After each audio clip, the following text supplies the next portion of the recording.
հյուրեր ենք, չէ՞, շուտով ունենալու եվրոպական քաղաքական համայնքի մի երկու օրից, էլի, հա։ Ես կարծում եմ այսպես, քանի որ Բրիտանիան ծրագրավորել է վաղուց, որ Ռուսաստանի դեմ ամբողջ պարագծով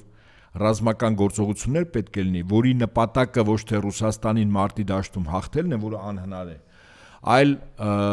մեծաթիվ զոհերի տնտեսական ճգնաժամի կոլապսի պայմաններում Ռուսաստանում իրականացնեն 5-րդ եւ 6-րդ Շարասյան օժանդակությամբ իշխանափոխություն։ Բուն նպատակը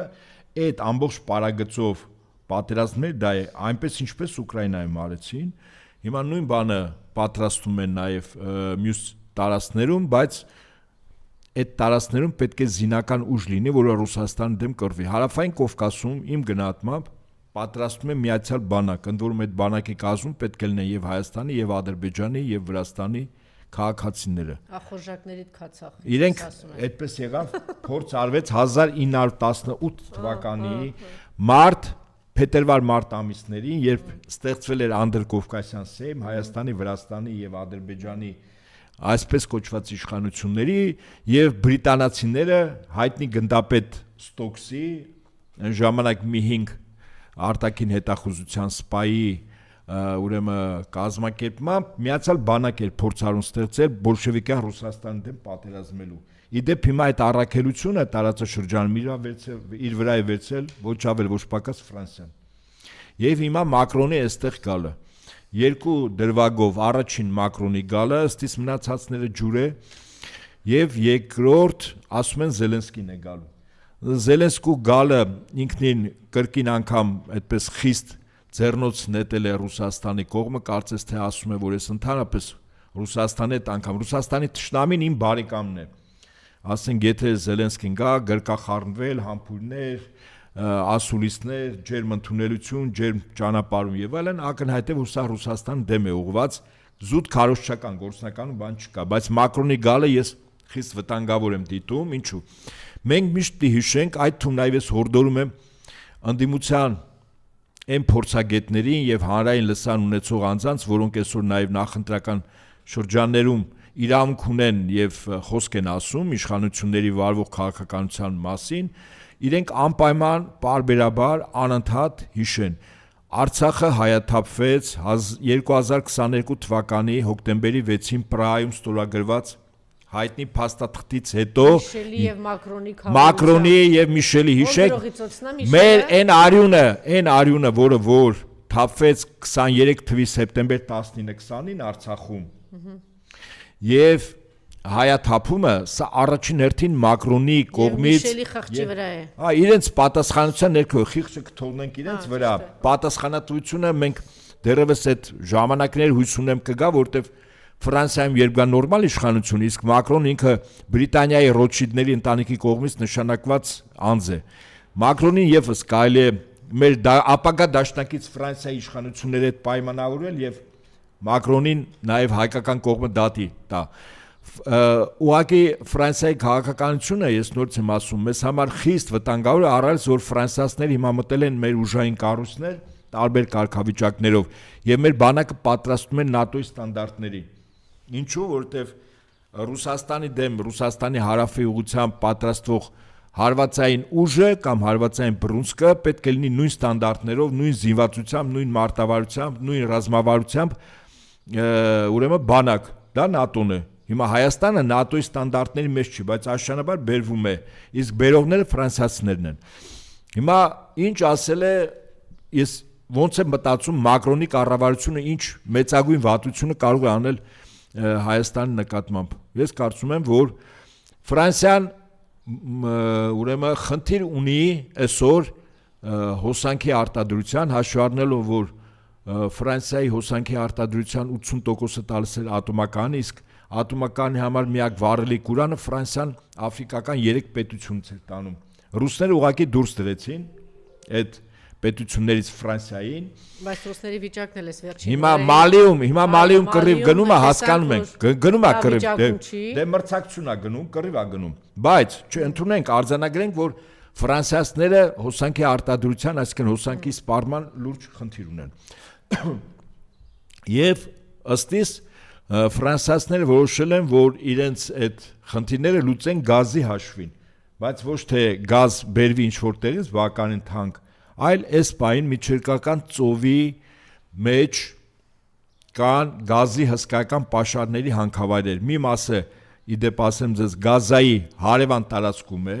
որտեղ պաղեստինցիներն են միջերկրական ծովի եւ որտեղ Իսրայելը նաև խնդիր ունի այդ տարածքները ամբողջովին վերցնել, որ այդ շահագործումը գազի հանքավայրի ամբողջովին իրել լինեն, կա նաև գազի հսկայական հանքավայրեր, ոչ ավել, ոչ պակաս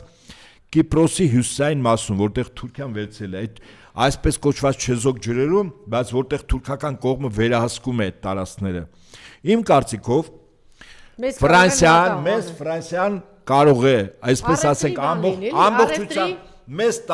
մեզ ներկա Ֆրանսիան, մեզ տալ Թուրքիային եւ Ադրբեջան ամբողջությամբ տեղը վերցնել այդ գազի 3-4 հանքավայրերը։ Ես կարծում եմ, որ Ֆրանսիայի նախագահի այստեղ գալը պայմանավորվածությունները մեր ժողովրդի գլխի տակ փափուկ բարձ դնել է, որ Ֆրանսիան այո փուփուշ երկիր է, բայց ոչ Ռոթշիլդների նշանակած Մակրոնով։ Այո։ Եթե խոսում եք չմտածեք, որ դա տարածում է ողջ Ֆրանսիայում։ Ֆրանսիայի մասին ես նորից եմ ասում, Ֆրանսիայում կլինի իշխանափոխություն, խոսքս հիշեք։ Հայաստանում կլինի իշխանափոխություն եւ Մակրոնը 22 թվականի հոկտեմբերի 6-ի ստորագրած փաստաթուղթը, որը ճակատագրական եղավ մեզ համար Արցախի հայաթափման, մենք Մակրոնին պատասխանության ենք ենթարկելու։ Հա, եւ մի կարևոր բան կա, պարոն Ապետյան, նորից չնայած դուք այն քիչ գործիչներից եք, որ անընդհատ դրա մասին խոսում եք, մենք պիտի մեր ժողովրդին հասցնենք, որ այս փուլում հիմա հակառուսական քարոզչությունը դա հակահայկական է։ Դա մեզ մեջ սերմանել են տևական ժամանակ այդ նույն դրսի ուժերը դեռ 90-ականներից շատ խորքային կերպով։ Իմիջիայլոց դրա զոհը մենակ մենք չենք դարձել, անգամ Ռուսաստանում էր դա։ Չէ, այդ որ եկան լիբերալներ, չգիտեմ, ազատականներ եւ ինչեր, մեծ հաշվով հիմա Լիմոնով եմ կարդում եւ ասում է անգամ Սալժենիցինի նման մարդը չհասկացա, որ այդ սովետական միության մեծ բանը, որ ինքը տանում էր դրա դեմ գնում էր, այդ խորքային իմաստով հակառուսականությունն էր, դա հաստատվեց։ Հիմա մերն է մեծ հաշվով այդ սովետական միության դեմ կամ Ռուսաստանի դեմ այդ որ տանում է խորքային, մտածեք, մեծ հաշվով դա հակահայկականությունն է։ Ես գիտեմ որոշ միամիտներ ասեմ, թե այն մարդիկ, որոնք տգետ են կամ միամիտ են, չգիտեմ, չեն ուզում ընդունել, որ իրենք մեծ սխալ ճակատագրական սխալ են գործել եւ այսօր նրանք ովքեր որ գնացել են Նիկոլի հետևից եւ կամ չեն գնացել ընտրությունների կամ 21 թվականին գնացել ձայն են տվել, ձեր ճակատին գրած է դավաճան Արցախ ծախող երկիր ծախողներ։ Դուք դա չեք ուզում ընդունել եւ ես գիտեմ որ դա դժվար է, բայց դուք ձեզ արդարացնում եք նրանով, մենք ռուսների դեմ ենք, բայց դա ունի շարունակություն։ Եթե դու ռուսների դեմ ես, դու ուրեմն թուրքերի կողմ ես։ Եթե դու ռուսի դեմ ես, ուրեմն դու Արցախի կործանման կողմ ես, ուրեմն դու Թուրքի կողմ ես, այսա մենք չենք կարողանում հասցնել, երբ որ դու ականջներդ կախած, ես Վահագնի որդի Արմեն, չգիտեմ ինչա դրա անունը, ինչ որ մեկը կա տենց խոսում է, որ դու ականջդ կախած հայվանի պես դրան ես լսում, կամ դու Շիրինյան ես լսում, կամ Արմեն Սարգսյան ես լսում, կամ ինչ որ Խզմալյան ես լսում, կամ ինչ որ Խուշուրջյան ես լսում, դու քո սիրտը բացում ես եւ քո ընտանիքի տան դուռը բացում ես Թուրքի առջև, որտեւ այդ հակառուսականությունը, որ հնարավորինս շուտ էստեղից գնան, որ հնարավորինս շուտ այդ իրենց թուրքերը գան եւ հայերի հարցերը վերջնական լուծել։ Դուք չեք հասկանում, որ հակառուսականությունը հիմա դա ուղղակի նշանակում է սրտեր ու դռներ բացել Թուրքի առջև եւ դա հակահայկականությունն է եւ դա շատ սահուն կերպով այսօրվա իշխանությունները դա օգտագործում են եւ ասեմ որ հիմա Եվրոպան էլ է դրա վրա խաղում հիմա այս ինչ որ ինքը անում է Նիկոլին է օգնում թուրքերին է օգնում ինչի համար է պատրաստ Ադրբեջանի եւ թուրքերին օգնել որտեւ շահ ունի եւ ամենակարևորը միայն թե ռուսների այստեղից հեռացնի որ ռուսին հեռացրեց ով է այստեղ լինելու Պարզա չէ որ Մակրոնը չի լինելու, Մակրոնը այնքան ազնիվ է, ավարտված տականք չի, ասում է մենք չենք լինելու, թուրքն է լինելու։ Իսկ որտեղը որ անցնում է թուրքը, եթե տգետ չեք, կյանքում երկու գիրք կարդացել եք գոնե, կամ լավ մի գիրք կարդացել եք, այնտեղը որ անցնում է թուրքը, դուք գիտեք ինչ է լինում։